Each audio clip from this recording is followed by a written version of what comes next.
Shalom, Jemaat Yesus Ketapang. Puji Tuhan untuk hari baru yang Tuhan sediakan bagi kita. Mari dengan kerendahan hati kita mau duduk tenang di hadapan Tuhan untuk membaca dan merenungkan firman-Nya. Sebelum itu, mari kita berdoa. Bapa kami dalam surga, kami rindu untuk membaca dan merenungkan firman-Mu. Tolong kami ya Roh Kudus untuk sedia dibentuk dan diajar oleh kebenaran firman-Mu.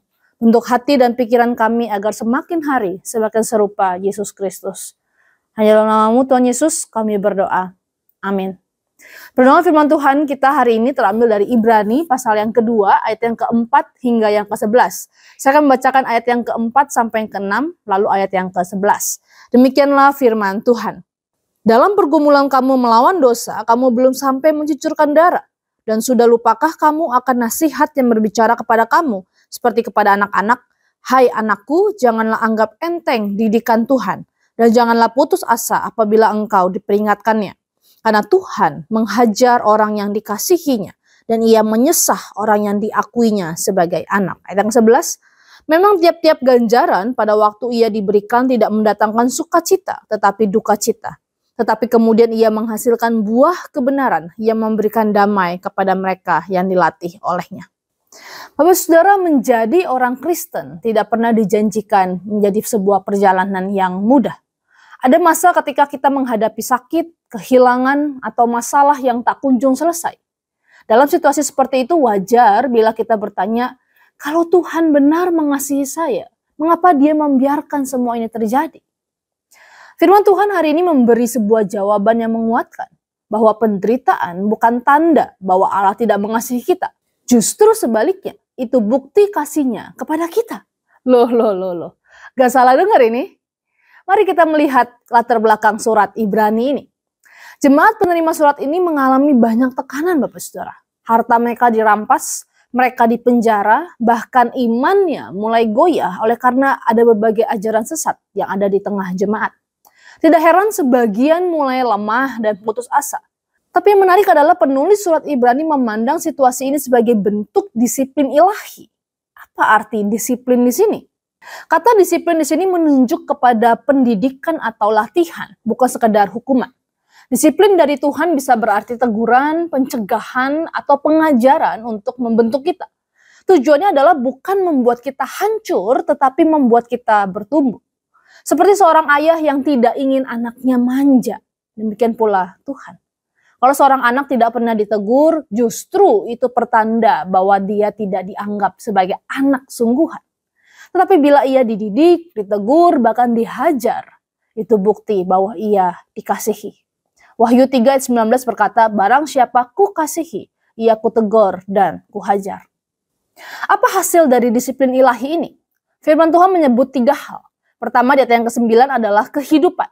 Hidup di sini adalah secara rohani, kelimpahan di dalam Tuhan. Bapa di surga bukan hanya menjaga tubuh kita, tetapi juga jiwa kita. Disiplin ilahi membuat kita menikmati hidup rohani yang lebih dalam dan lebih dekat dengannya. Yang kedua, di ayat yang ke-10 yaitu kekudusan. Penderitaan sering menjadi alat Allah untuk memurnikan iman dan motivasi kita, membentuk karakter dan menundukkan kesombongan kita, supaya kita semakin hari semakin serupa dengan Yesus Kristus. Dan yang terakhir, ayat yang 11 yaitu kedamaian sejati. Memang pada awalnya disiplin Tuhan terasa pahit. Tidak ada sukacita di dalamnya. Tapi pada akhirnya ada buah kebenaran yang memberikan damai. Situasi hidup kita mungkin tidak pernah berubah Bapak Saudara. Tetapi hati kita lah yang diubahkan oleh Tuhan. Kita merasakan damai sejahtera yang melampaui segala akal. Terima kasih Kristus dari firman Tuhan ini. Lalu bagaimana kita merespons masa-masa sulit yang Tuhan izinkan dalam hidup kita? Saat masa-masa pahit itu datang, jangan buru-buru merasa ditinggalkan dan marah sama Tuhan, Saudara. Anggaplah itu sebagai sekolah dari Tuhan. Dia mendidik kita bukan untuk menghancurkan, tetapi untuk menguatkan. Mungkin ada di antara kita yang merasa lelah karena masalah tak kunjung selesai. Mungkin ada yang bertanya-tanya, Tuhan sampai kapan semua penderitaan dan pergumulan ini? Tapi firman Tuhan mengingatkan, tetaplah percaya kepadanya. Didikan Bapa tidak pernah salah sasaran dan tidak pernah sia-sia Bapak Saudara. Pada akhirnya kita akan melihat buahnya. Hidup yang lebih dekat dengan Kristus, karakter yang semakin serupa dengannya, dan damai yang dunia tak bisa berikan. Kiranya kita tetap setia berjalan bersama Tuhan, percaya bahwa setiap langkah, bahkan langkah yang menyakitkan sekalipun, adalah bukti bahwa kita adalah anak-anak Tuhan yang dikasihinya. Amin. Mari kita berdoa. Ya Bapa, terima kasih karena Engkau Bapa yang mengasihi kami dan mendidik kami lewat setiap situasi kehidupan kami, bahkan melalui penderitaan. Saat kami lemah dan tidak mengerti maksud-Mu, ajari kami untuk tetap percaya dan berharap hanya kepada Yesus Kristus. Bentuklah hidup kami semakin serupa dengan-Mu dan penuhi hati kami dengan damai-Mu yang melampaui segala akal.